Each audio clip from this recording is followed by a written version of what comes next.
जब भी एसओजी की टीम थके, देर रात में थका हुआ महसूस करे, तो उनको उन पीड़ित युवाओं के चेहरे याद आने चाहिए जो कि इन घोटालों में प्रभावित हुए हैं। ये बहुत मोटिवेशन की बात है। एक राज्य मंत्री का दर्जा प्राप्त व्यक्ति 18 लाख रुपए की रिश्वतखोरी में पकड़ा गया, जिसके मोबाइल में सदस्यों से हो रही चैटिंग, जो संदिग्ध चैटिंग, जिससे कि भर्ती में घपले का एक सुराग मिल सकता था, वो मिला। और तो और उसकी मोबाइल में ओएमआर सीट तक मिली, लेकिन उन इन्वेस्टिगेशंस को आगे नहीं होने दिया। तो उसके अंदर उनकी पार्टी के एक वरिष्ठ नेता और एक केंद्रीय मंत्री महोदय को किसी फालतू मामले में उलझाने के लिए ही ज़्यादातर सारी योजनाएं बनती रहती थी। माननीय कटारिया साहब ने इसको बहुत प्रभावशाली तरीके से उठाया था और माननीय विधायकों ने सैकड़ों प्रश्न इस पर पूछे थे, लेकिन एक भी प्रश्न का उत्तर तत्कालीन मुख्यमंत्री जी ने स्वयं नहीं दिया, बल्कि किसी एवजी मंत्री ने दिया।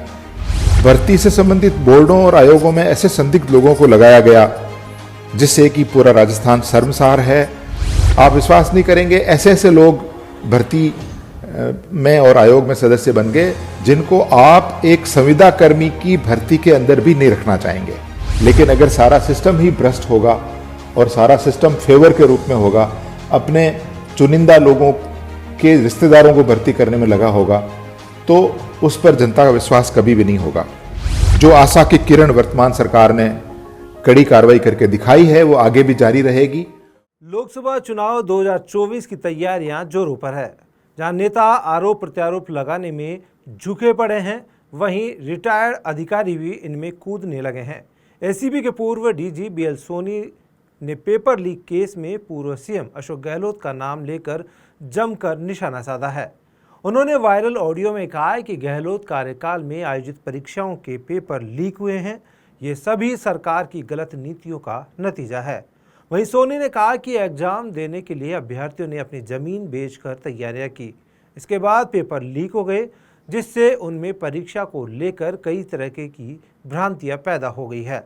और एक बहुत अच्छी बात आज देखने को मिली है कि माननीय मुख्यमंत्री महोदय ने पूरी एसओजी की टीम को बुलाया, पूरी जानकारी ली उनसे और प्रभावी कार्रवाई करने के लिए बोला और उनको सारे साधन उपलब्ध कराने का भरोसा दिया। और एक बहुत सुंदर बात उन्होंने कही कि जब भी एसओजी की टीम थके, देर रात में थका हुआ महसूस करे, तो उनको उन पीड़ित युवाओं के चेहरे याद आने चाहिए जो कि इन घोटालों में प्रभावित हुए हैं। ये बहुत मोटिवेशन की बात है और इससे एक बहुत अच्छा मैसेज सारी टीम के अंदर जाता है।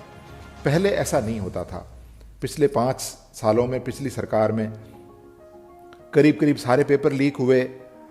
विभिन्न बोर्डों में और लोक सेवा आयोग के सदस्य और उनके अधिकारी बार बार पकड़े गए, लेकिन उन इन्वेस्टिगेशंस को आगे नहीं बढ़ने दिया गया। एक राज्य मंत्री का दर्जा प्राप्त व्यक्ति 18 लाख रुपए की रिश्वतखोरी में पकड़ा गया, जिसके मोबाइल में सदस्यों से हो रही चैटिंग, जो संदिग्ध चैटिंग, जिससे कि भर्ती में घपले का एक सुराग मिल सकता था, वो मिला। और तो और उसकी मोबाइल में ओएमआर सीट तक मिली, लेकिन उन इन्वेस्टिगेशंस को आगे नहीं होने दिया।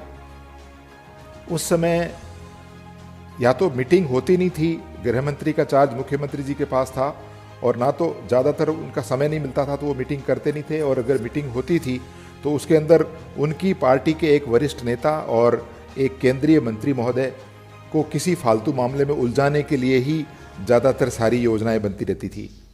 वहीं पूर्व एसीबी के डीजी बीएल सोनी ने कहा कि मैंने बच्चों को एग्जाम की तैयारियां करते हुए देखा है। वे देर रात तक कई घंटों पढ़ाई करते थे, जिनके सपनों पर पेपर माफियाओं ने पानी फेर दिया।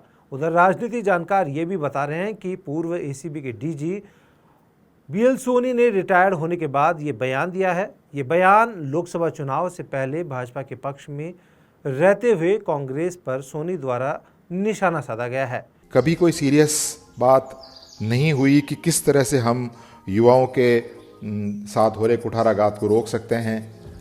5 वर्ष में कानून व्यवस्था, पेपर लीक, युवाओं के भविष्य के साथ हो रहे खिलवाड़ पर कभी मुख्यमंत्री महोदय ने चर्चा में भाग नहीं लिया। इस संबंध में बहुत चर्चाएं हुई तत्कालीन समय में विधानसभा में, माननीय कटारिया साहब ने इसको बहुत प्रभावशाली तरीके से उठाया था और माननीय विधायकों ने सैकड़ों प्रश्न इस पर पूछे थे, लेकिन एक भी प्रश्न का उत्तर तत्कालीन मुख्यमंत्री जी ने स्वयं नहीं दिया, बल्कि किसी एवजी मंत्री ने दिया, जिससे ये साबित होता है कि कितनी प्रायोरिटी थी उस समय इन विषयों पर। भर्ती से संबंधित बोर्डों और आयोगों में ऐसे संदिग्ध लोगों को लगाया गया जिससे कि पूरा राजस्थान शर्मसार है, पूरे देश के भ्रष्टतम आयोग के रूप में इसकी पहचान होने लगी है।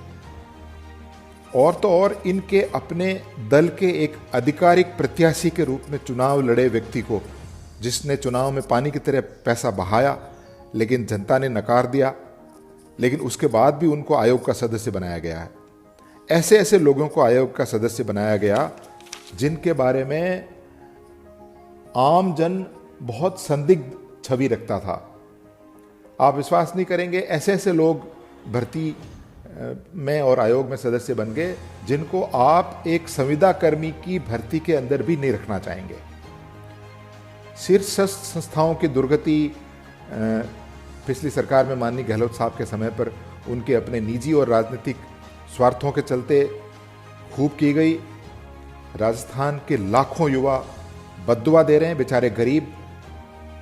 मैं देखता हूं इनको पार्कों के अंदर, रेलवे स्टेशनों पर, जहां पर भी इंटरनेट उपलब्ध है, उनको तैयारी करते हुए देखता हूं, तो इनके साथ, इनके भविष्य के साथ हो रहे खिलवाड़ को देख करके मैं अंदर से सिहर जाता हूं। राजनीतिक जानकार ये भी बताते हैं कि उनका लोकसभा चुनाव से पहले आया ये बयान राजनीति से जुड़ा हुआ नजर आ रहा है। सोनी ने सीधे सीधे पेपर लीक मामले को लेकर पूर्व सीएम अशोक गहलोत पर आरोप लगाए हैं। वहीं राजनीतिक जानकार बताते हैं कि उनका ये बयान भाजपा से टिकट लेने के लिए भी माना जा रहा है। वहीं भाजपा के पक्ष में ये दिया गया है। वहीं कई लोग ये भी बता रहे हैं कि भाजपा अभी सत्ता में है और जो भी व्यक्ति उनके विरोध में बयानबाजी करता है तो उनको एजेंसियां परेशान करती है या फिर उनके पीछे एजेंसियां लग जाती है, जिससे बचने के लिए अब रिटायर्ड अधिकारी सोनी ने ये बयान दिया है ताकि वे चुनाव से पहले ऐसा बयान देकर वाहवाही लूट सके। मैं एक छोटे से गांव का रहने वाला हूं जो जिला मुख्यालय से भी 90 किलोमीटर दूर है।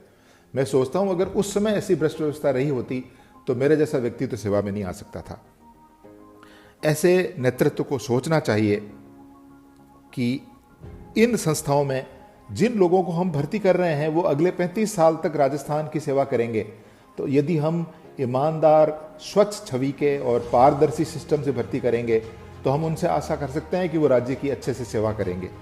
लेकिन अगर सारा सिस्टम ही भ्रष्ट होगा और सारा सिस्टम फेवर के रूप में होगा, अपने चुनिंदा लोगों के रिश्तेदारों को भर्ती करने में लगा होगा, तो उस पर जनता का विश्वास कभी भी नहीं होगा।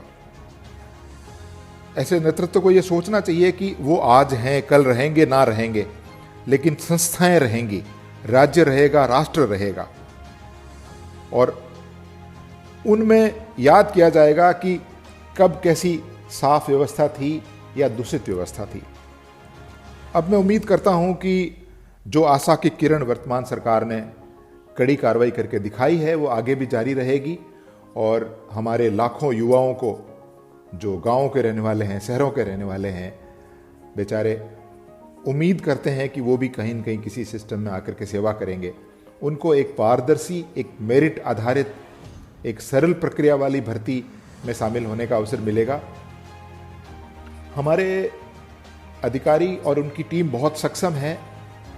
उनको अगर अच्छे एक्सपर्ट्स, टेक्निकल एक्सपर्ट्स और अच्छे लॉयर्स की टीम अगर दी जाए, सपोर्ट दी जाए, तो वो ज़रूर लॉजिकल एंड पर पहुंच सकते हैं, जिससे कि जो बड़े षड्यंत्रकारी हैं, जिन्होंने करोड़ों कमाने के लिए, अपने कोचिंग इंस्टीट्यूट्स का कारोबार बढ़ाने के लिए और अपने स्वार्थ की पूर्ति करने के लिए इस सिस्टम को खराब कर रखा है, हैक कर रखा है, उसमें कुछ सुधार हो सके और जो रियल कल्प्रिट्स हैं, जो प्रभावशाली लोग हैं, वो कानून के दायरे में आ सके, ऐसी उम्मीद सभी करते हैं। Bureau report, Punjab Kesari, Rajasthan.